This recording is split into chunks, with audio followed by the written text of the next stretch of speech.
Assalamualaikum warahmatullahi wabarakatuh. Saya doakan Bapak Ibu komunitas Kijang Indonesia sehat walafiat. Alhamdulillahirabbil alamin. Wassalatu wassalamu ala asyrafil anbiya'i wal mursalin sayyidina wa habibina wa syafi'ina wa zuhdina Muhammadin wa ala alihi wa sahbihi rasulillahi ajma'in. Asyhadu an la ilaha illallah wahdahu la syarika lah wa asyhadu anna Muhammadan abduhu wa rasuluh sallallahu alaihi wasallam la nabiyya ba'da. Subhanaka la ilma lana illa ma 'allamtana innaka antal alimul hakim. Rabbi shrah li sadri wa yassir li amri wahlul 'uqdatam min lisani yafqahu qawli. Yang sama kita hormati ahli bait Bapak Awali Anwar, keluarga dan Capte Kampar. Yang kita hormati Ketua DPP Nusantara Om Yasmin. Yang kita hormati Ketua Riau Om Wandi, dan juga kita hormati juga pendiri KKI Om Donius, dan kita muliakan Bapak Kepala Desa Bapak Yusmar, Bapak-bapak dan juga ibu-ibu, para keluarga besar komunitas Kijang Indonesia yang dimuliakan Allah. Mari kita bersyukur kehadiran Allah Subhanahu wa taala, bersyukur dengan alhamdulillahirabbil alamin. Dengan izinnya pada sore hari ini kita bisa berkumpul dalam acara arisan bulanan, sekaligus ini adalah penutupan sementara karena kita akan menyambut datangnya bulan suci Ramadan. Hari ini kita sudah berada pada hari yang ke-28 Sya'ban. Besok Senin sudah 29, dan hari Selasa insya Allah kita sudah masuk bulan suci Ramadan. Marhaban ya Ramadan. Mudah-mudahan kita diberkati oleh Allah umur kita, diberkati rezeki kita, sehingga kita bisa berjumpa di bulan suci Ramadan dan bisa melaksanakan ibadah puasa, keluarga berkah, anak-anak soleh dan solehah, rumah tangga sakinah mawaddah warahmah, bisa berangkat haji dan umroh, lunas semua hutang-hutang. Berselawat kepada Nabiullah Muhammad sallallahu alaihi wasallam. Allahumma salli ala Sayyidina Muhammad wa ala ali Sayyidina Muhammad. Assalamualaikum ya Rasulullah. Bapak Ibu, para keluarga besar komunitas Kijang Indonesia yang dimuliakan Allah, di akhir bulan Sya'ban, Nabi ketika naik mimbar, ketika ingin khutbah, Nabi melangkahkan kaki sambil mengucapkan amin, amin, amin. Ketika selesai khutbah ditanya sahabat, "Ya Rasulullah, tadi kami mendengar engkau membacakan amin sampai 3 kali. Ada apa ya Rasul?" Malaikat datang. Apa kata malaikat? "Ya Muhammad, tidak akan diterima pahala puasa Ramadan sebelum istri meminta maaf kepada Bu. Dan minta maaf belum?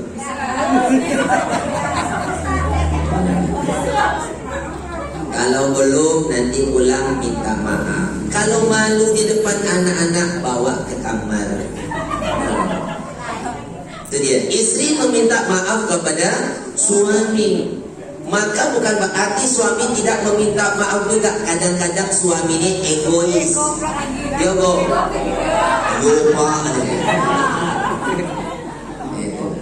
Ustaz, bagaimana kami yang tak ada suami? Carilah.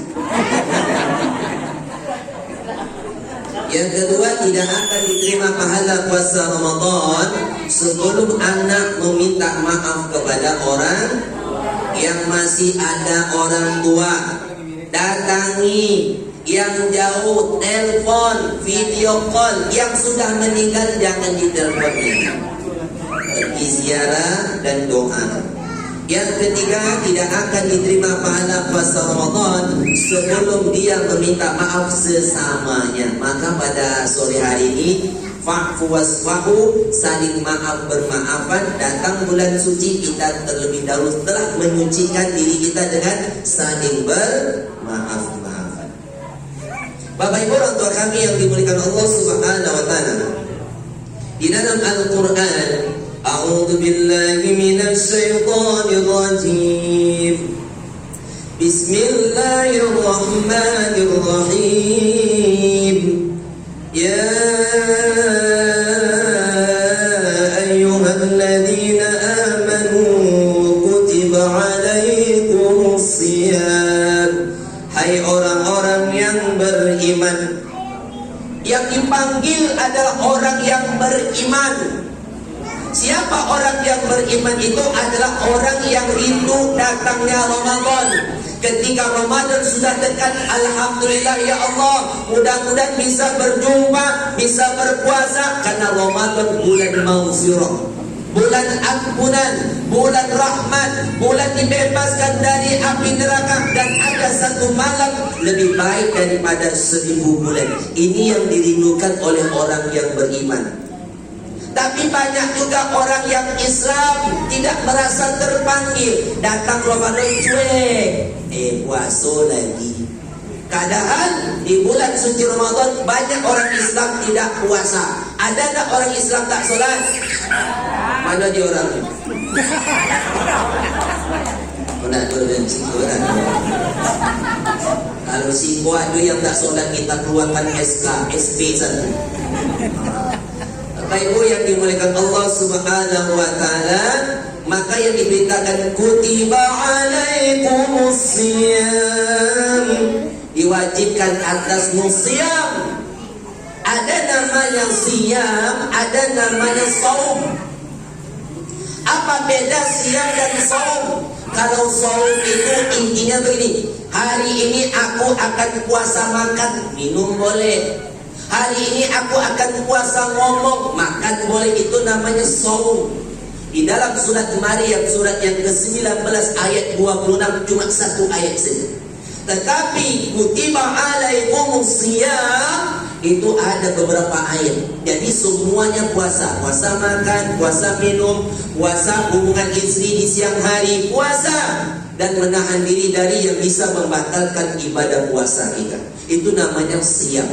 Ada namanya imsak. Imsak ini artinya menahan. Kapan kita mulai imsak?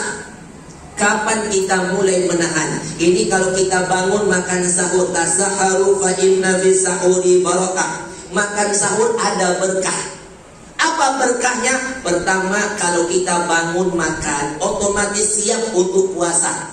Bagi orang yang sudah biasa puasa sunat Senin, Kamis, Ayyamul Bid, puasa Daud, masuk Ramadan tidak menjadi masalah karena sudah terlatih. Bagi orang yang jarang puasa, masuk Ramadan berat. Ditambah lagi tidak makan sahur. Coba bayangkan, sudah dah berat, ditambah tak makan sahur jam 9 pagi, itu bawaannya mau mati. Dipanggil Pak Kepala Desa tak berbunyi lagi. Kenapa puasa melawan? Itu orang yang jarang puasa. Maka dari itu kita harus makan sahur ada supaya dapat berkah. Kapan batas akhir? Kalau kita makan sahur kapan batas akhir? Oh, kapan? Batas akhir azan. Itu batas akhir. Ketika Allahu Akbar, Allahu Akbar, stop. Tak boleh lagi makan. Ingat, batasnya cuma azan pertama. Jangan ditunggu azannya selesai. Pokok azan pertama Allahu Akbar, Allahu Akbar, tidak boleh lagi makan walaupun mulut penuh mengunyah. Allahu Akbar, Allahu Akbar. Jangan dilanjutkan, buang. Karena itu batasnya. Mubazir zat daripada batas, buang. Itu batas. Jadi sampai azan. Nah, kenapa kita dibuat itu ada namanya imsakiyah. Ada jarak 10 menit sebelum azan subuh. Ini menandakan dahulu di zaman Rasulullah ketika awal-awal perintah Ramadan puasa, maka sahabat kaget. Ketika mendengar azan Bilal, Allahu Akbar, Allahu Akbar, sahabat kaget, ya Rasulullah, kami belum terbiasa, tiba-tiba dengan azan kami tak sempat mau makan sahur. Adakah solusinya, ya Rasulullah? Maka dibuat azan 2 kali. Pertama, azan Abdullah bin Umi Maktum itu 1 jam jaraknya. Maka azan pertama itu jam 4, azan yang kedua jam 5. Kalau di Mekah, Madinah begitu. Maka ketika azan pertama membangunkan orang untuk sholat, membangunkan orang untuk makan sahur, maka disitulah ada jaraknya, namanya imsakiyah.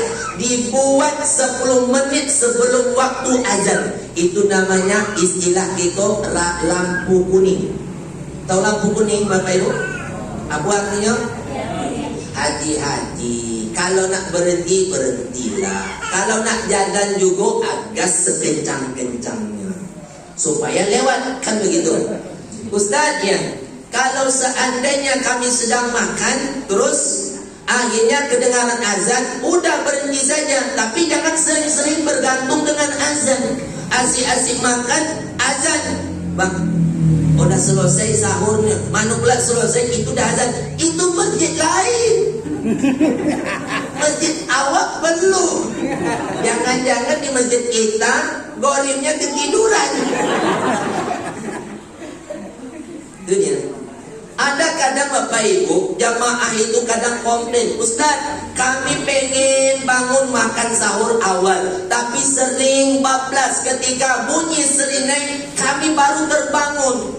Kalau mau makan juga tak sempat. Minum aja lah Bu. Kami kalau minum tak kuat.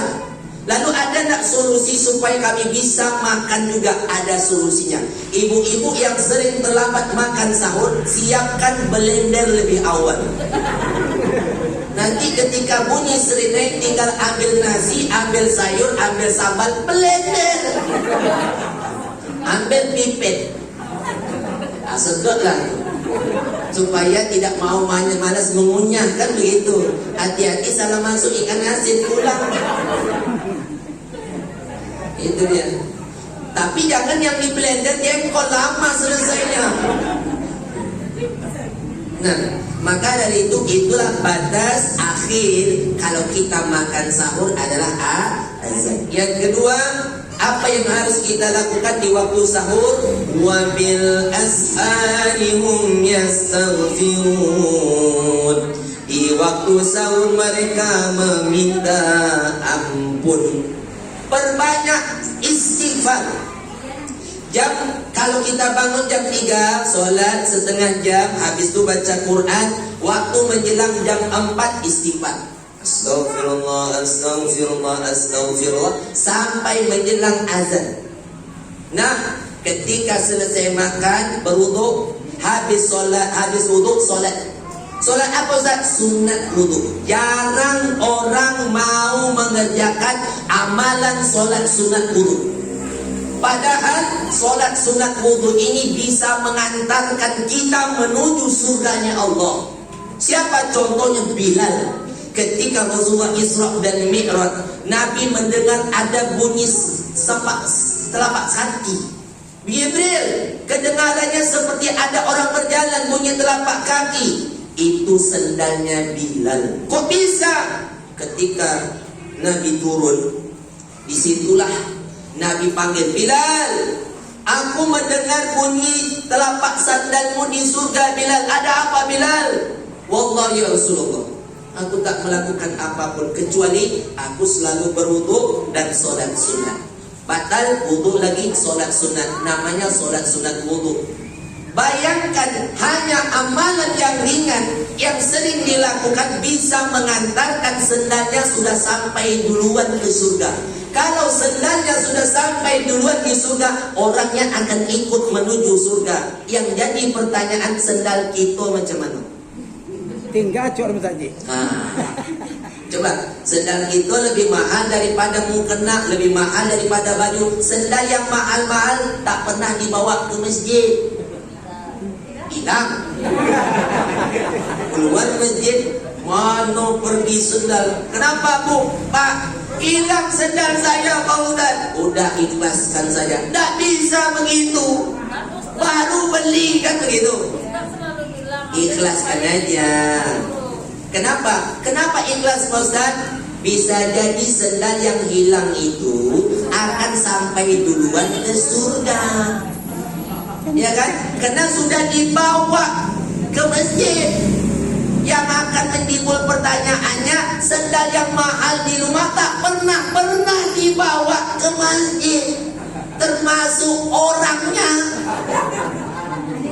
Ini agak keras sedikit. Ya, jadi kalau sendal sudah dibawa menuju ke rumah Allah, akan menjadi saksi di hadapan Allah. Ini sendal sudah pernah dibawa ke masjid. Tuh. Jadi amalan yang ringan bisa mengantarkan ke surga. Ketika azan, Allahu Akbar, Allahu Akbar. Ketika azan dikumandangkan, tinggalkan urusan dunia. Siapa contohnya? Umar. Bapak Ibu, Umar adalah salah satu sahabat Nabi yang meninggal dunia karena dibunuh ketika memimpin sholat subuh. Jadi imam, datang Abu Lu'lu' bawa senjata, ditusuknya Umar dari belakang. Umar merasa kesakitan. Siapa yang telah menggigitku? Anjing siapa? Kata Umar. Rupanya dia ditusuk oleh Abu Lu'lu'. Coba bayangkan Bapak Ibu, sekarang banyak kejadian orang menusuk imam sedang sholat. Ada yang menusuk ustadz sedang ceramah, ada gak? Contohnya Syekh Jabir kan, ditusuk sedang ceramah. Makanya sekarang para ulama kita dikawal, bawa bodyguard. Contohnya Ustadz Abdul Somad dikawal Pak dengan ketat. Tapi Ustadz Haji Sofyan tak ada bodyguard.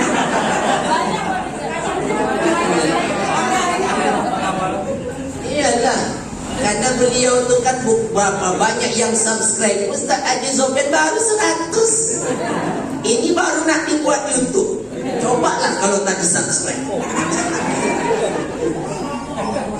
Nah, Bapak Ibu yang Allah Subhanahu wa taala, ketika Umar terjatuh, ditusuk, dibawa pulang.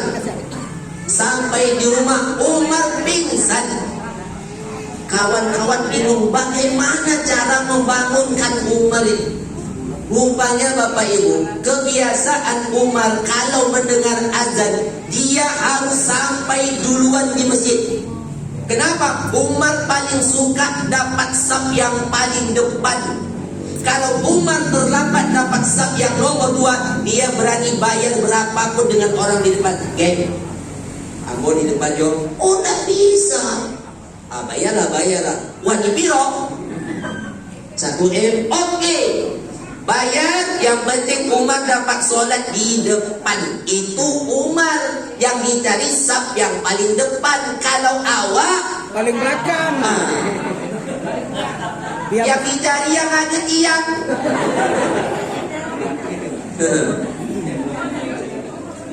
Maka coba kita azankan. Pas pula Allahu Akbar, Allahu Akbar, terbangun langsung Umar. Ini kebiasaan dengan azan. Walaupun dalam keadaan pingsan, terbangun. Apa kata Umar? Apakah aku sudah sholat? Apa aku sudah sholat? Belum Umar, kau belum sholat. Di situ Umar sholat dalam keadaan sakit. Coba bayangkan orang yang dalam keadaan pingsan, yang sudah biasa dengan azan bisa bangun. Bagaimana dengan awak ketika dengar azan? Bagaimana? Terbangun atau bertambah pingsan? Yang azan lah, yang iqamat, yang sholat. Saya dulu pernah juga lah di masjid kan, sholat mau azan subuh. As-salatu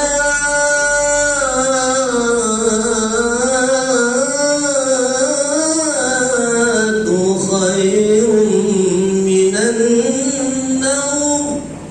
Pagi-pagi ada jamaah ngomong, Ustaz, subuh tadi azannya merdu Ustaz, merinding, sayup dengarnya Ustaz. Ibu dengar enggak? Oh dengar, bagaimana tidak? Mic-nya besar betul depan rumah. Terus setelah itu Ustaz saking merdunya terlena tidur. Inilah keadaan. kebiasaan. Maka ketika azan kita kerjakan sholat sunat, qabliyah subuh, rakaatul fajri khairun minad dunya wa ma fiha. 2 rakaat sunat fajar lebih baik daripada dunia dan seisinya. Masuk sholat subuh, man shalla subhi fi jamaah faka'annama qama laila kullah.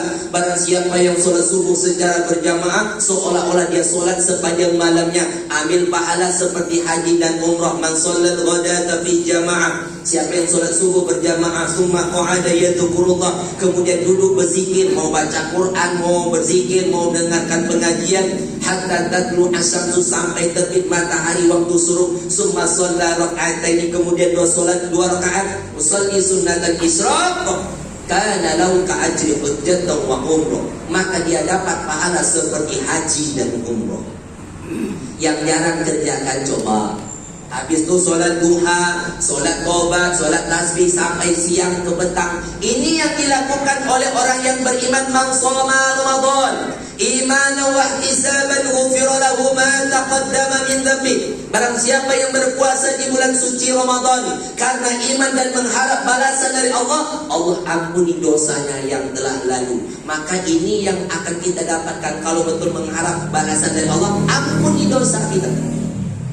Masuk ke malam, man qama Ramadan imanan wa ihtisaban ghufira lahu ma taqaddama min dhanbi. Barang siapa yang mendirikan malam-malam Ramadan karena iman dan mengharap balasan, Allah ampuni dosanya yang telah lalu. Jadi seluruhnya Ramadan itu adalah ampunan buat kita. Kerjakan sholat isya, sholat tarawih dan witir berjamaah. Ada sebagian masjid buat sholat sunat tarawih, ada yang 11, 8 tarawih, 3 witir. Ada yang 23. Kalau di Siko berapa Pak? 8, 11 ya? Oh 11. Yang 11 itu siapa yang membikin? Rasulullah. Nabi kalau sholat sunat, baik di dalam Ramadan atau di luar Ramadan, sholatnya 11 rakaat. Kenapa 11 rakaat? Ayatnya panjang. 1 rakaat saja yang dibaca surat Al-Baqarah 2 juz setengah. Rakaat kedua yang dibaca Nabi Ali Imran, bukan Ali Anwar. Itu Bapak Ibu, makin ayat panjang rakaatnya pendek. Abu Bakar tak sanggup. Dia harus kalau ikut Nabi tak sanggup. Cobalah Bapak Ibu kita buat di Masjid Al-Ikhlas, sholat tarawih 11, rakaat pertama Al-Baqarah, rakaat kedua Ali Imran. Saya yakin 1 malam yang bertahan, malam besok tinggal imam dengan Bilal kabur jamaah bubar. Maka Abu Bakar buat rakaatnya dipanjangkan 23, ayatnya dipendekkan. Umar ibnu Abdul Aziz dipendekkan lagi ayat, dipanjangkan rakaat sampai 33. Jadi semakin pendek ayat semakin panjang rakaat. Tapi masyarakat kita sudah pintar semua. Dia memilih di mana tempat sholat, yang dicarinya rakaatnya pendek, ayat pun pendek. Kalau bisa pun Allahu Akbar. Saya pernah diundang di suatu masjid. Pas kebetulan ada jamaah haji saya dulu. Oh, siapa yang ceramah baru ini? Ustaz Haji Sofyan. Jangan dia sampai jadi imam. Ustaz tuh kalau jadi imam kamu, ayatnya panjang. Ibu tahu dari mana? Kami pernah berangkat haji dan umroh sama dia. Tahajud, bukan main, panjang ayat yang dibaca. Tengoklah nanti. Pas kebetulan Pak, dalam hati dah jangan macam-macam Pak Imam. Allahu Akbar. Ar-Rahman kadio.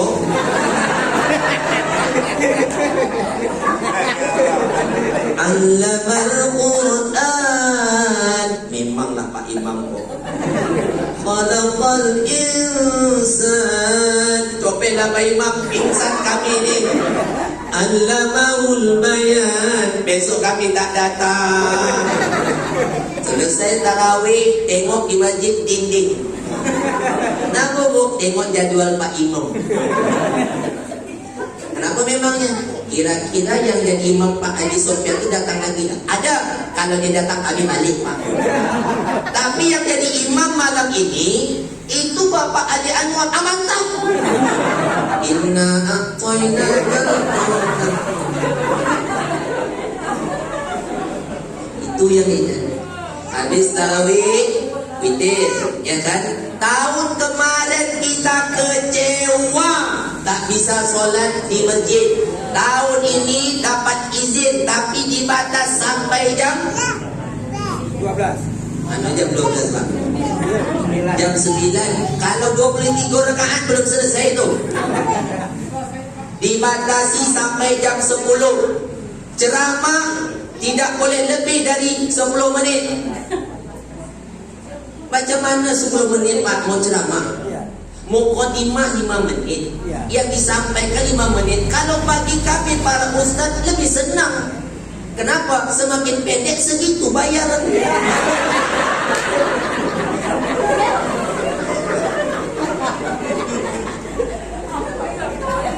Maka dibatasi sampai jam 10 kan? Lewat jam 10 tak boleh lagi tutup masjid. Tadarus di rumah. Siapa yang mada bandel tetap tadarus, petugas datang menyuntik vaksin. Nah, maka dari itu Bapak Ibu yang Allah Subhanahu wa taala, Syahrul Ramadan alladzi unzila fihi al-Qur'an. Bulan Ramadan, bulan turunnya Al-Quran. Iqra'ul Quran, bacalah Al-Quran. Fa'innahu ya'ti yawmal qiyamah, karena Al-Quran akan datang pada hari kiamat. Syafi'an li ashabi, akan memberikan syafaat kepada orang yang selalu membacanya. Kita harus punya target. Di tahun ini bulan Ramadan minimal 1 kali khatam. Kalau bisa 2 kali khatam, bagus. Kenapa? Lebih banyak baca Al-Quran dalam keadaan berpuasa. Kenapa? Ini mulut ini paling besar dosanya. Paling banyak dosa mulut inilah. Kalau tangan mungkin ambil hak orang atau menampar. Dosa kaki mungkin menyipak atau melangkah yang tak diridhoi. Dosa telinga mendengar berita yang tak baik. Dosa mata melihat yang tak baik. Tapi kalau mulut, gara-gara mulut hancur negara. Gara-gara mulut pecah saudara. Gara-gara mulut hancur rumah tangga. Bersyukurlah kita sekarang corona datang, semua mulut ditutup.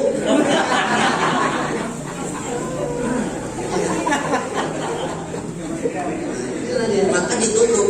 Makanya kalau siang-siang sedang puasa nggak banyak ngomong, banyak zikir. Dapat telepon dari kawan, ibu di mana bu? Di rumah. Kenapa? Ibu tahu tak?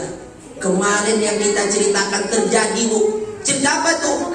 Yang kemarin siang itu begini begitu. Udah, jangan cerita-cerita, kita ini kan lagi puasa. Bu, ini lebih seru lagi ceritanya. Ibu tak mau dengar. Jangan cerita, saya puasa. Rugi ibu kalau tak dengar. Oke lah, siang jangan, maghrib nanti kita lanjutkan.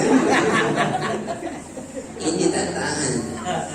Maka dari itu Bapak Ibu yang dimakan Allah Subhanahu wa taala, ada rezeki kita berbagi sedekah, menyantuni anak yatim, lebihkan berbuka puasa. Kata Nabi, ya Aisyah, iza tabakhta fa'akthir ma'aha. Kalau masak tolong lebihkan kuahnya. Bagi dengan tetangga walaupun hanya berbagi kuah saja. Tapi jangan 30 hari kuah yang diantar semuanya. Yang dimasak rendang, yang diantar dendahnya. Ini hati-hati kita ya.